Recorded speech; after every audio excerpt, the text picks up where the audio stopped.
ज्या कवितेवरून हा सगळा वाद झाला होता ती कविता एबीपी माझाच्या प्रेक्षकांसाठी तुम्ही म्हणून दाखवाल का? नेमका काय आशय होता, नेमका कोणत्या शब्दांवर आक्षेप घेतला गेला याबद्दल देखील या कवितेच्या माध्यमातून सविस्तर सांगा. बरं. जेव्हा सरांनी 1985-86 दरम्यानचे डोंगराचं ढोल जे पुस्तक लिहिलं आहे त्या पुस्तकामध्ये एक ही कविता आहे पाथरट. जवळजवळ 20-25 कविता आहेत, त्यामध्ये एक पाथरट कविता आहे. खूप सुंदर कविता आहे, जवळजवळ म्हणजे चांगलीच मोठी कविता आहे ही. ही कविता ही माननीय पवारसाहेबांना खूप आवडली. त्यांच्या त्या जिव्हामुळे त्यांच्या हृदयात जाऊन बसली कविता ही.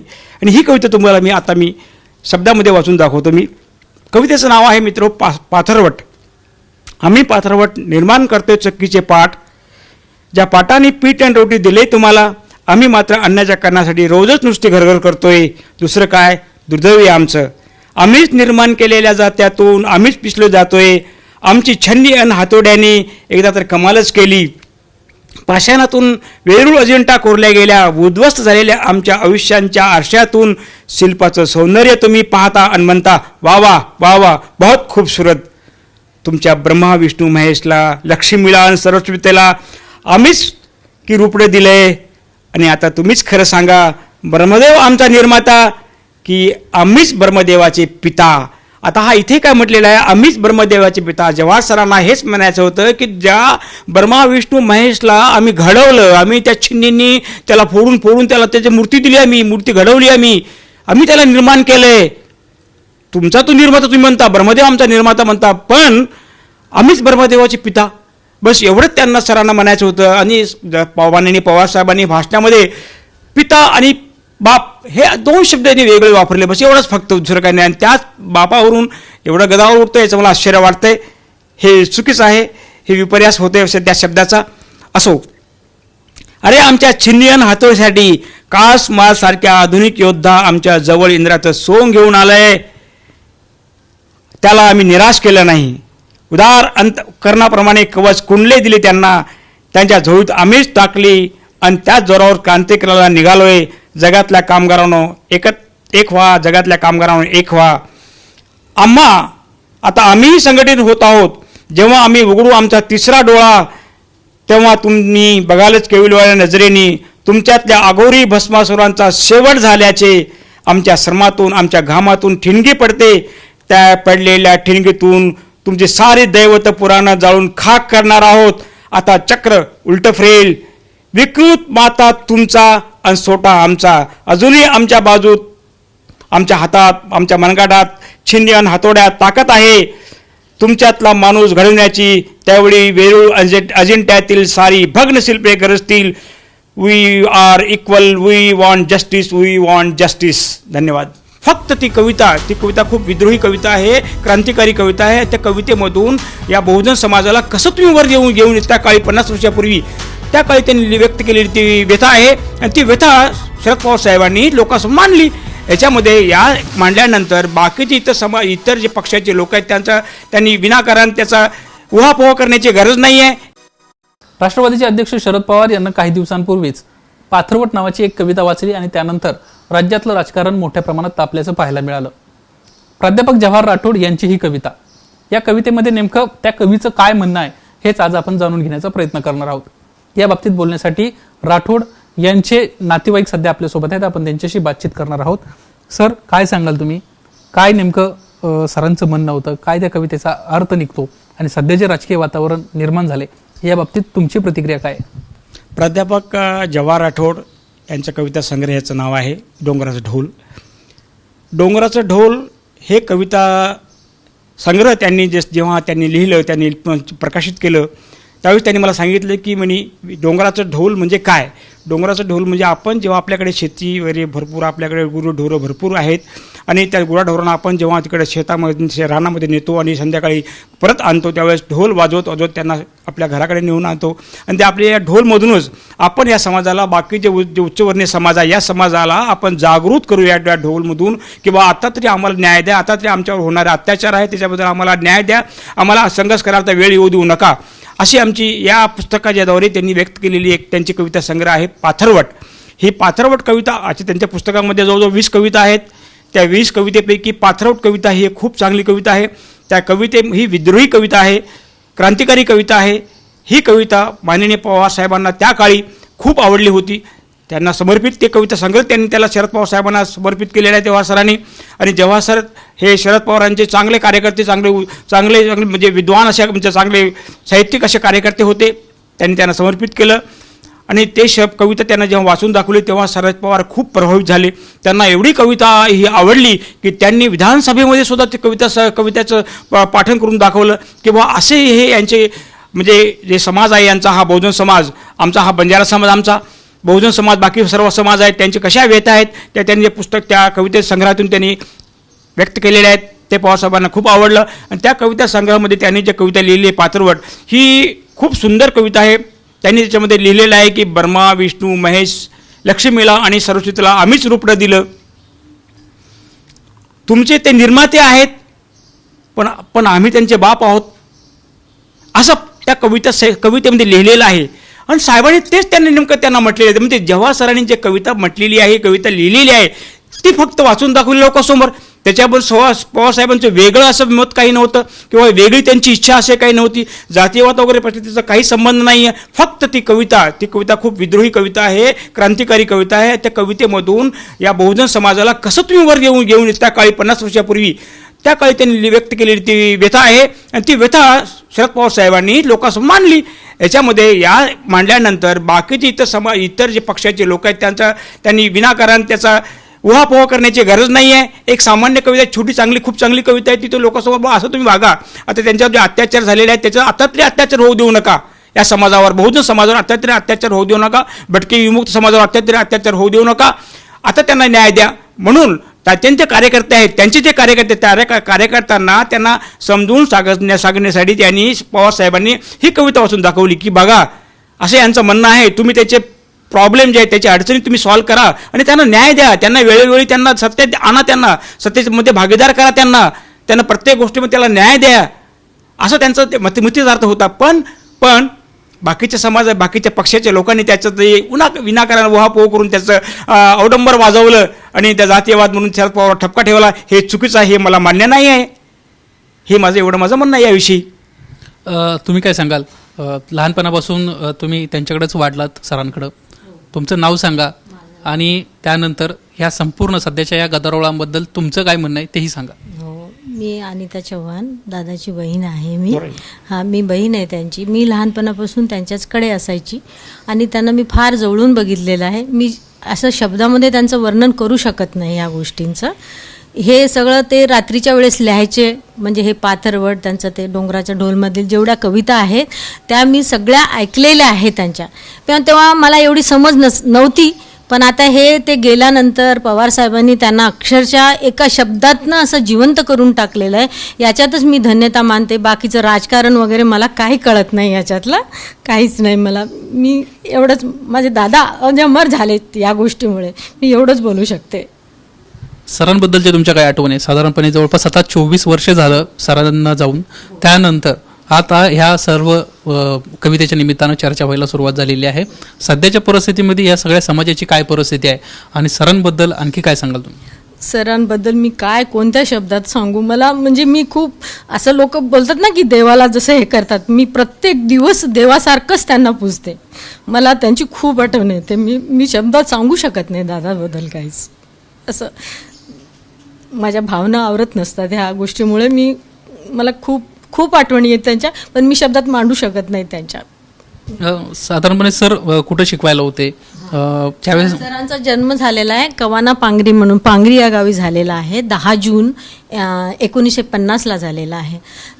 सरांचं 10वीपर्यंत शिक्षण कवाना इथे झालं आणि मग 12वीपासून ते ग्रॅज्युएटपर्यंत नांदेड यशवंत कॉलेजमध्ये झालं त्यांचं. तिथून पोस्ट ग्रॅज्युएशन करायला ते नागपूरला गेले. मग 73-74 साली त्यांचं एज्युकेशन संपल्यानंतर वसंतराव नाईक महाविद्यालय औरंगाबाद येथे ते प्राध्यापक म्हणून होते तिथे. मग त्याच्यानंतर त्यांचं ते माहोल सगळं, मग फ्रेंडशिप वगैरे सगळं, बापूराव जगताप वगैरे, राजाराम राठोड, मोतीराज राठोड, हे सगळे मित्र. मग त्यांचं बोलणं चालणं, मग त्यांचं ते समाजासाठी सगळ्या गोष्टी असायच्या त्यांच्या. मग त्याच्यामधून ते हे कविता करायचे, लिखाण करायचे ते. आणि मग नंतर ते नामांतर चळवळीत पण होते. मी स्वतः डोळ्यांनी बघितलेलं आहे त्यांना. आणि परत आपलं ते हे रेल्वे रोको आंदोलनमध्ये ते ह्या जेलमध्ये पण गेलेले त्यावेळेस. म्हणजे असं सगळं कार्य करत करत छोटं हिरवी क्षितिजे म्हणून ते साप्ताहिक काढायचे दर आठवड्याला. हे सगळं मी जवळून पाहिलेलं आहे त्यांना. त्यांचं ते मित्रपरिवार खूप मोठा, शरद पवारांशी फार जवळीक त्यांची, मग अगदी बाप मुलासारखं त्यांचं प्रेम, अगदी असं जवळून पवार साहेबांनी खूप प्रेम दिलं त्यांना. आज ते हयात नाही आहेत. हयात असले असते तर अजून खूप काही गोष्टी झाल्या असत्या असं मला वाटतं याच्यामधून. पण ते आज नसताना सुद्धा पवार साहेबांनी त्यांना अमर करून टाकलं, याच्यातच आम्ही धन्य मानतो. मी असं देखील ऐकलं की तुमच्यावर देखील सरांनी एक कविता केली, तर ती कविता तुम्ही या निमित्तानं एबीपी माझाच्या प्रेक्षकांसाठी म्हणाल का? किंवा त्या सोबतीनंच त्यावेळेच्या काय आठवणी होत्या, नेमकी ही कविता कशी सुचली याबद्दल देखील थोडंसं सांगा. दादानी मला अगदी लहान मुलीसारखं, एकदम मुली आई बापाचं आणि मुलीचं कसं प्रेम असतं हे. पण जेव्हा ते माझं लग्न झाल्यानंतर मला तेव्हा पाठवतात ना नवरदेवाच्या घरी, तेव्हा त्यांनी माझ्यावर, मी गेल्यानंतर त्यांनी एक ताई म्हणून माझ्यावर त्यांनी कविता केली. ताई, काळीज भडबडले अश्रूही गोटलेत, वाचाही थिजली जेव्हा तू निघालीस, बाबूल सोडताना दाटल्या त्या आठवणी, राग दुःखाच्या घटिकांना देऊ नकोस उजळणी. हाड बापूची मास माऊलीचे, बहीण भाऊ नाते मायेचे, नवनाडीचे दूध प्यालो गोळे एकाच उदरातले, कधी हसली कधी फुगलीस, रंगूबाई रुसली आणि पाटावर बसली, दया माया मूर्ती करुणाची, ताई साक्षात देवी वात्सल्याची. काय बोलू आता, मी नाही बोलू शकत काहीच.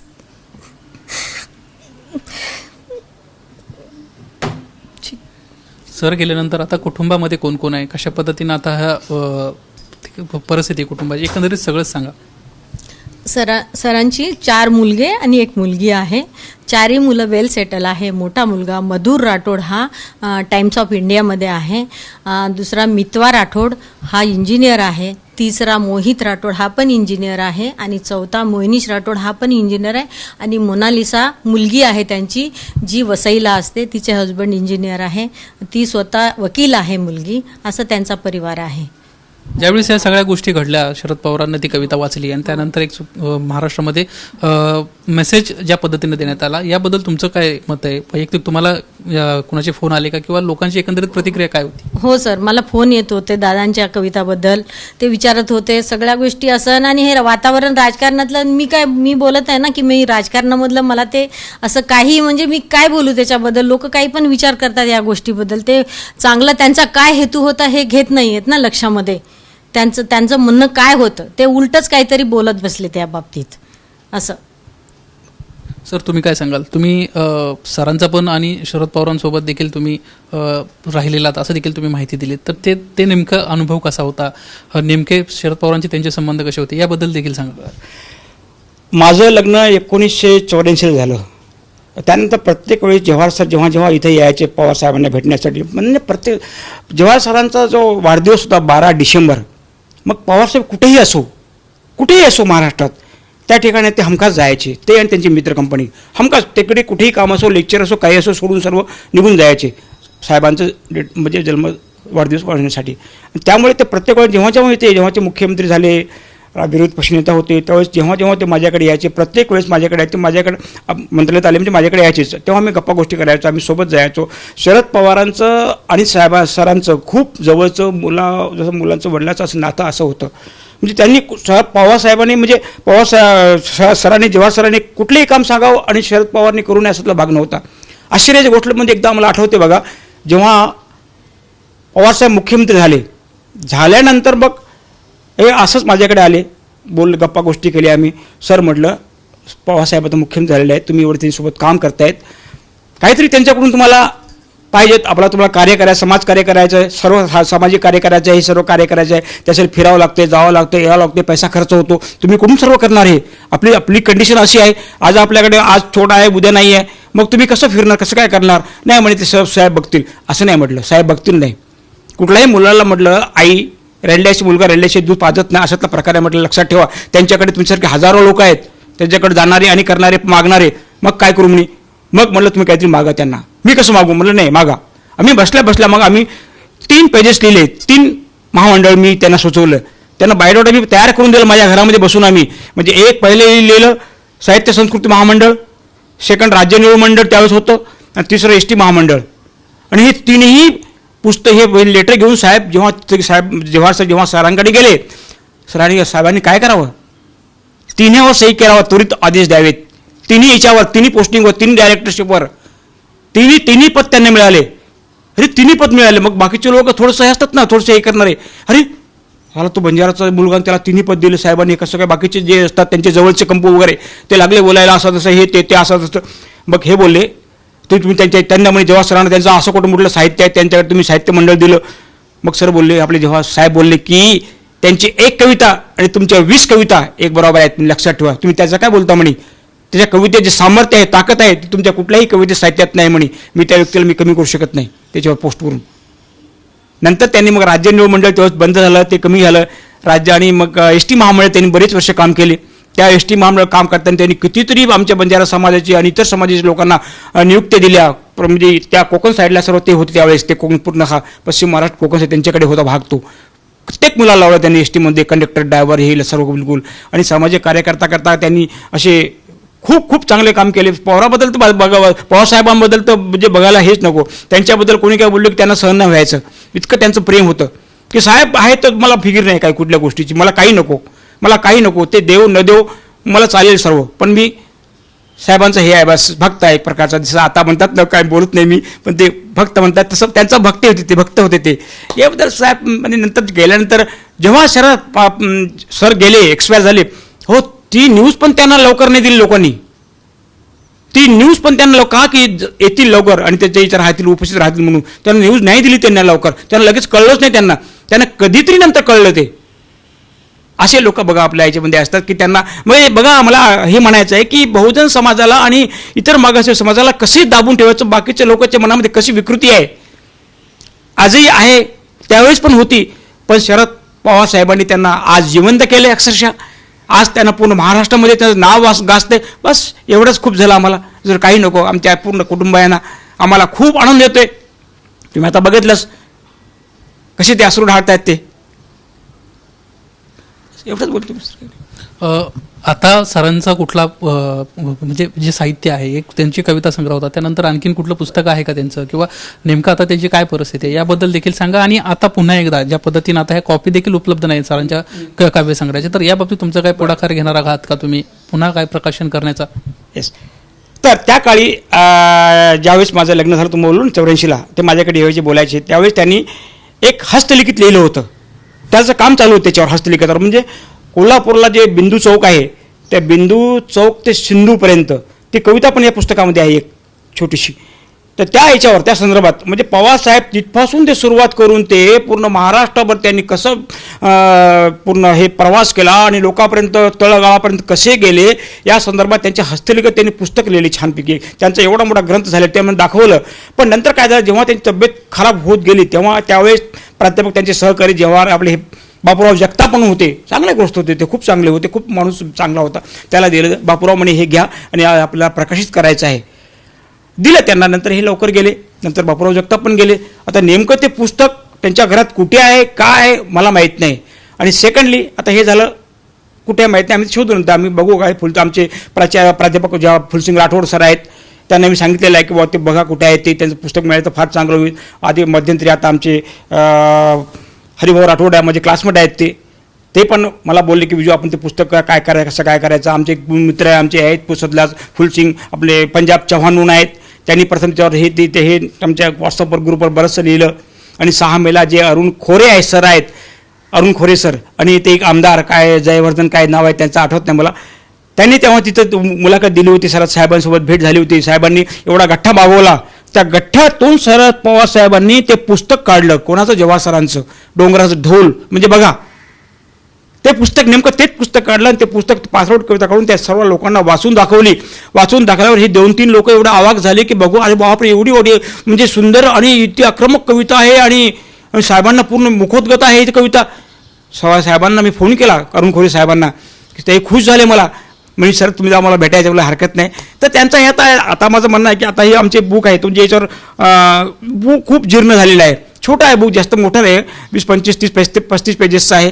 तर माझी अशी इच्छा आहे की सरकारने या संदर्भात आपल्या महाराष्ट्र शासनाने त्यांच्या साहित्य संस्कृती मंडळावर होतेच ऑलरेडी, याचा एक त्यावेळेस त्यांनी जे कार्य केलं असेल त्याचा एक थोडंसं म्हणून मोबदला म्हणून जर महाराष्ट्र गव्हर्नमेंटनी जर हे पुस्तकाचं पुनर्लेखन केलं, पुनर्प्रकाशित केलं तर मी शरद पवार साहेबांचे खूप आभारी. या निमित्तानं ज्या कवितेवरून हा सगळा गदारोळ पाहायला मिळाला होता, तर ते कविता तुम्ही एबीपी माझाच्या प्रेक्षकांसाठी ऐकवाल का? कारण की ज्या पद्धतीनं शरद राठोड सरांचं त्या कवितेमधून म्हणणं आहे की एक संपूर्ण वंचित समाज आहे, त्या समाजाची सध्याची परिस्थिती काय आहे, आणि या कवितेतून तुम्ही पुन्हा एकदा एबीपी माझाच्या प्रेक्षकांना ती कविता ऐकवाल का? कवितेचं नाव आहे पाथरवट. थोडी मोठी कविता आहे पण सुंदर आहे. आम्ही पाथरवट निर्माण करतोय चक्कीचे पाठ. पाथरवट म्हणजे चक्की आणणारे वगैरे काही पाथरवट, चक्कीचे पाठ. ज्या पाटाने पीठ अँड रोटी दिले तुम्हाला, ज्या पाटाने पीठ अँड रोटी दिले तुम्हाला, आम्ही मात्र अन्नाच्या कारणासाठी रोजच नुसती घरघर करतोय. अन्नाचं पीठ आम्हाला मिळत नाही आणि तुम्ही ते पीठ खाता, आम्ही तुम्हाला पीठ म्हणून देते. पाथरवट ती कविता. रोजच नुसती घरघर करतोय, दुसरं काय दुर्दैव आहे आमचं. आम्हीच निर्माण केलेल्या जात्यातून आम्हीच पिसलो जातोय. आमच्या छिन्नियन हातोड्यांनी एकदा तर कमालच केली.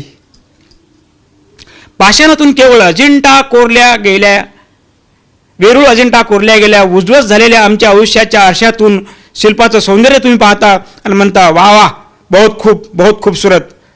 तुमच्या ब्रह्म विष्णू महेशाला, लक्ष्मीला आणि सरस्वतीला आम्हीच की रूपडं दिलंय. आता तुम्हीच खरं सांगा, ब्रह्मदेव आमचा निर्माता की आम्ही ब्रह्मदेवाचे पिता? अरे आमच्या छिन्नी आणि हातोड्याने कास मासारख्या आधुनिक योद्धा आमच्या जवळ इंद्राचं सोंग घेऊन आला. कालमास म्हणजे त्याला आम्हीच निराशा केले नाही. उदार अंतकरणाने कवच कुंडले त्यांच्या झोळीत आम्हीच टाकलीत आणि त्याच जोरावर क्रांती आणायला निघालोय. जगातील कामगारांना एक व्हा असं कोण म्हणतो? काल मास म्हणतो असं त्याच्या जोरावर. आता आम्हीही संघटित होत आहोत. जेव्हा आम्ही उघडू आमचा तिसरा डोळा, तेव्हा तुम्ही म्हणा, तुम्ही बघाल केविलवाल्या नजरेनी तुमच्यातली अघोरी भस्मासुरांचा शेवट झाल्याचे. आमच्या सम्मातून, आमच्या घामातून ठिणगी पडते. त्या पडलेल्या ठिणगीतून तुमची सारी दैवत पुराण जळून खाक करणार आहोत. आता चक्र उलटे फिरेल. विकृत माता तुमचा आणि सोटा आमचा. अजूनही आमच्या मजबूत हातात छिन्नी आणि हातोड्याचं ताकद आहे तुमच्यातला माणूस घडवण्याची. त्यावेळी वेरूळ अजिंठ्यातील सारी भग्न शिल्पे गर्जना करतील. We are equal, we want justice. धन्यवाद. आपण पाहिलं असेल अशा पद्धतीनं या सर्व कुटुंबाशी आपण बातचीत केली आणि त्यांचं एकंदरीत या सगळ्या परिस्थितीवर म्हणणं आहे की ज्या पद्धतीने चुकीचा मेसेज फिरवण्याचा प्रयत्न होतोय तर ते तसं करू नका. जवाहर राठोड यांचं जे म्हणणं होतं ते वेगळं आहे. शरद पवारांना केवळ ते मांडण्याचा प्रयत्न केला आणि केवळ काही भाग समोर आणून जर चुकीचा मेसेज फिरवण्याचा प्रयत्न होत असेल तर हे नक्कीच चुकीचं आहे. कॅमेरामन अरविंद मार्गेसह निलेश बुदावले, एबीपी माझा, मुंबई. एबीपी माझा, उघडा डोळे बघा नीट.